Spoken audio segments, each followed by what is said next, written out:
دوستو ایک اور بات بتلاتا ہوں تاکہ آپ کے ایمان کو اور مضبوطی نصیب ہو جائے. میرے پیارے بزرگ اور دوستو، قربان جائیں نبی پاک علیہ الصلوۃ والسلام کے. آقا علیہ الصلوۃ والسلام فرماتے ہیں خوشخبری ہے اس شخص کے لیے. حضور فرماتے ہیں خوشخبری ہے اس شخص کے لیے جس نے مجھے دیکھا اور ایمان لے آیا. خوشخبری ہے اس شخص کے لیے جس نے مجھے دیکھا اور ایمان لے آیا. اور 7 بار خوشخبری ہے اس شخص کے لیے جو مجھے بن دیکھے ایمان لے کر آیا. 7 بار خوشخبری ہے اس شخص کے لیے جس نے مجھے بن دیکھے ایمان لے آیا. اللہ اللہ اللہ. اپنا مرتبہ تو سمجھیں، اپنا مقام تو سمجھیں. نبی ہو کر غلاموں کا مقام بیان کر رہا ہے اور یہ غلام ہو کر نبی کی میلاد منانے جھگڑا کر رہا ہے. ارے نبی کہہ رہا ہے میرے بھائی، اللہ کا حبیب، سارے نبیوں کا سردار. اور یہ جو بات میں نے آپ کو سنائی ہے، امام احمد بن حنبل نے اس کو روایت کی ہے. اس حدیث پاک کو، اس حدیث پاک کو سرکار امام احمد بن حنبل نے روایت کی ہے. فرماتے ہیں آقا علیہ السلام نے فرمایا خوشخبری ہے اس شخص کے لیے جس نے مجھے دیکھا اور ایمان لے آیا. اور 7 بار خوشخبری ہے اس شخص کے لیے جو مجھے بن دیکھے ایمان لے آیا ہے. نبی ہو کر غلاموں کی عزت بیان کرے اور غلام ہو کر نبی کی میلاد بیان نہ کرے. نبی ہو کر ہمارا مرتبہ وہ بیان کرے اور ہم غلام ہو کے جس کا کلمہ پڑھ کے مسلمان بنے ہم اس کی نعت خوانی نہ کریں.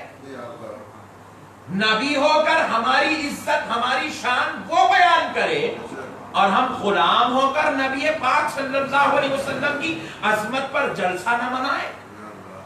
یہ کہاں کا مقام بنا لیا ہے جاہلو. اپنی عقلوں سے یہ چیزیں نکال کر پھینکو. رب نے تمہیں کیا مقام دیا اور کس قدر نیچے گرتے جا رہے ہو.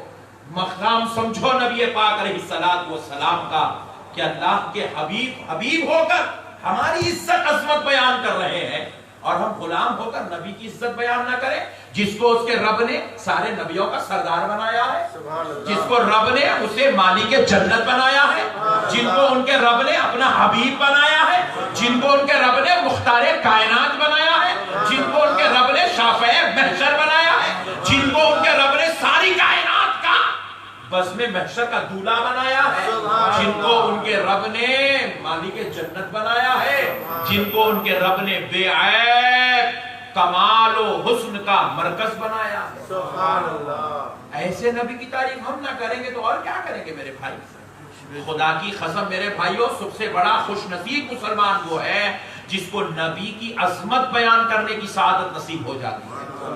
نبی کی عظمت بیان کرنے کی سعادت نصیب ہو جاتی ہے. میرے پیارے بزرگ اور دوستو، اب ذرا ایک اور بات سن لیں. آقا علیہ الصلوۃ والسلام اس امت کی شان بیان کرتے ہیں. فرماتے ہیں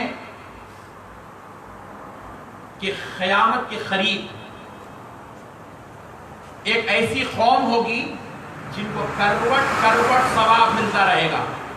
جن کو کروٹ کروٹ ثواب، یوں پلٹیں گے تو ثواب، یوں پلٹیں گے تو ثواب، ادھر فیس کریں گے تو ثواب، ادھر پلٹ جائیں گے تو ثواب، کروٹ کروٹ ثواب ملے گا.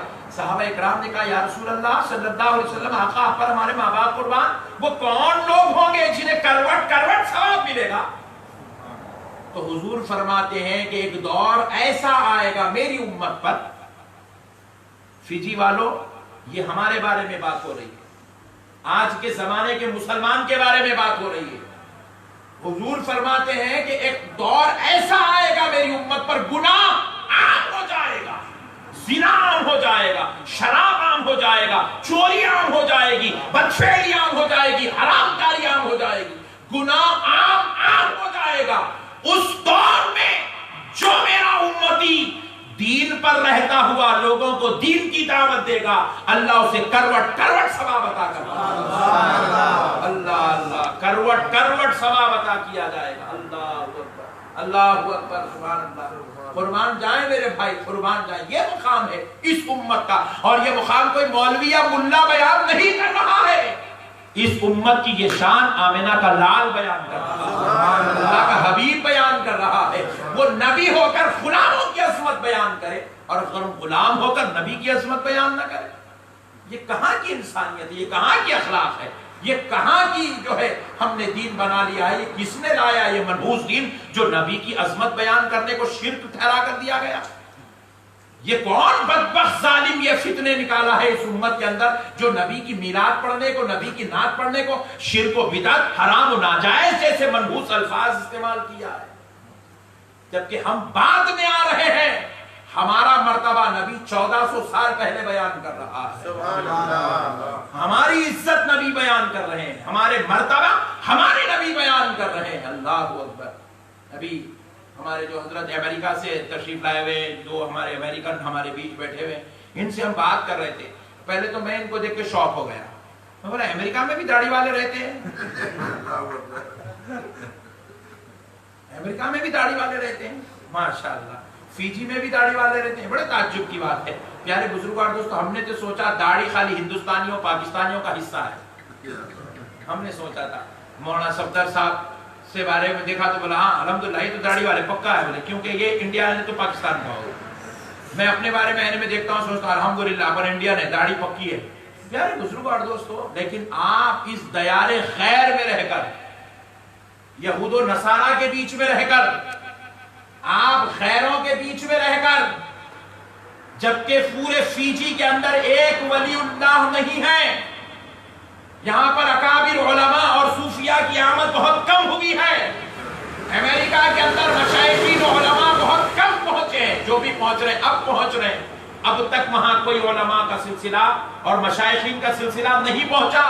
اس کے باوجود بھی اگر کوئی امریکہ اور فیجی میں رہ کر داڑھی چھوڑتا ہے تو سن لے، یہ صدقہ مصطفیٰ جانے رحمت، یہ صدقہ میرے پیارے حبیب کا ہے، ورنہ وہ ظالم جو سعودی میں رہتے ہیں انہیں بھی داڑھی چھوڑنے کی سعادت نصیب نہیں ہے، وہ تو انگریزوں جیسی چال چلتے ہیں جو سعودی میں رہتے ہیں۔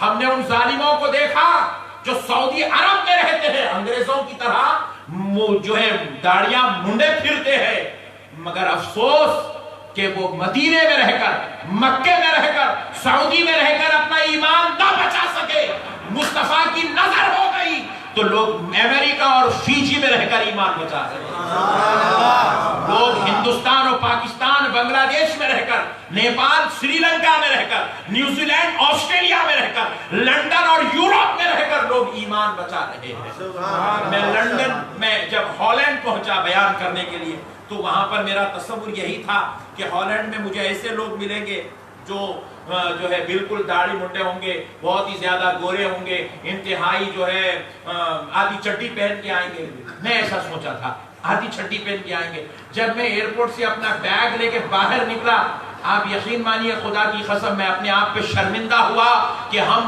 دیار عشق میں رہ کر بھی ہم اتنے عاشق نہیں ہیں یہ دیار خیر میں رہ کر جتنے عاشق نظر آتے۔ ان کی تو آنکھوں میں سرما لگا ہوا تھا، ان کی داڑیاں ہماری داڑیوں سے بڑی تھی، ان کے جسموں پر کرتا پاجامہ تھا، وہ خیروں کے ملک میں رہ کر بھی عشق مصطفیٰ کا جھنڈا لبریز لگا، عشق مصطفیٰ کا جھنڈا اٹھائے ہوئے ہیں۔ خدا کی قسم یہ کسی مولوی عالم کا کمال نہیں، یہ مصطفیٰ جان رحمت کی محبت کا کمال ہے، یہ صدقہ مصطفیٰ کا ہے۔ میرے پیارے بزرگوں اور دوستو، ہم نے جرمنی پہنچا تو ہم نے یہی کیفیت دیکھی، ہم جو ہے بیلجیم پہنچے تو ہم نے یہی عشق و محبت دیکھا۔ سرکار کے دیوانے سرکار سے ٹوٹ کر محبت کرتے ہیں، ٹوٹ کر محبت کرتے ہیں، اور اسی محبت کا نام ایمان، اسی عشق رسول کا نام ایمان۔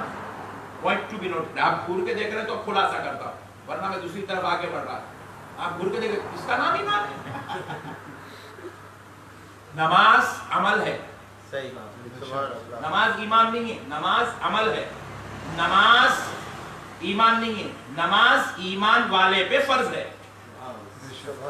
Point to be noted. آپ نے گھورا تو میں مسئلہ چینج کر دیا، کیونکہ میں مخرر بھی ہوں، فیس ریڈر بھی ہوں۔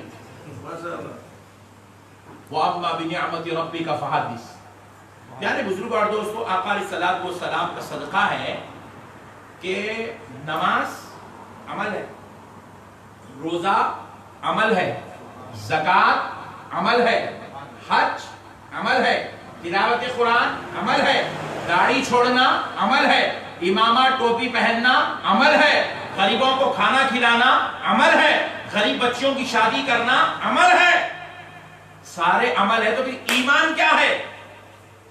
اور جتنے عمل میں نے گنوائے اور جتنے آپ جانتے ہیں یہ سب عمل اسی وقت فائدہ مند ہے جب آپ کے پاس ایمان ہے۔ اگر آپ ایمان نہیں رکھے، غریب بچوں کی شادیاں کرے، غریبوں کو کھانا کھلائے، لاکھ کرتا پھرے، تو ایمان نہیں ہے تو پھٹی کوڑی کا بھی ثواب نہیں ملے گا، $1 کا بھی ثواب، تو کروڑ ڈالر ملین ڈالر صرف کر لے، $1 کا بھی ثواب، کیونکہ ثواب کے لیے شرط ایمان ہے، ثواب کے لیے شرط ایمان ہے۔ لاکھ نماز پڑھتا پھر، لاکھ روزے رکھتا پھر، لاکھ حج کرتا پھر، لاکھ زکات دیتا پھر، ایمان نہیں ہے تو خدا کی قسم پھر نماز کا ثواب بھی، روزے کا ثواب بھی، کوئی قادیانی ہو جائے لاکھ نمازیں پڑھے، کوئی خارجی ہو جائے لاکھ روزے رکھے، کوئی ناصبی ہو جائے لاکھ زکات دیتا پھرے، اس وقت تک اسے ثواب نہیں ملے گا جب تک کہ وہ صاحب ایمان نہیں بنے گا۔ تو نماز، روزہ، زکات، حج، تلاوت، ماں باپ کی خدمت، بزرگوں کا ادب، غریبوں کے ساتھ ہمدردی اور اپنی بیوی بچوں کے ساتھ حسن سلوک، یہ سب عمل ہے، اور یہ سارے عمل کا ثواب اس وقت ملتا ہے جب ایمان سلامت ہو۔ تو پھر ایمان کہتے کس کو ہے؟ خدا کی قسم مصطفیٰ کو اپنی جان سے زیادہ چاہنے کا نام ایمان ہے۔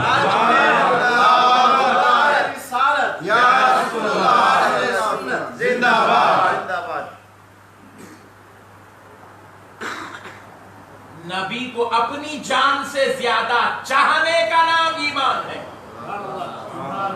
بعض لوگ کہتے ہیں ماننے کا نام ایمان ہے، ماننا الگ ہے، چاہنا الگ ہے۔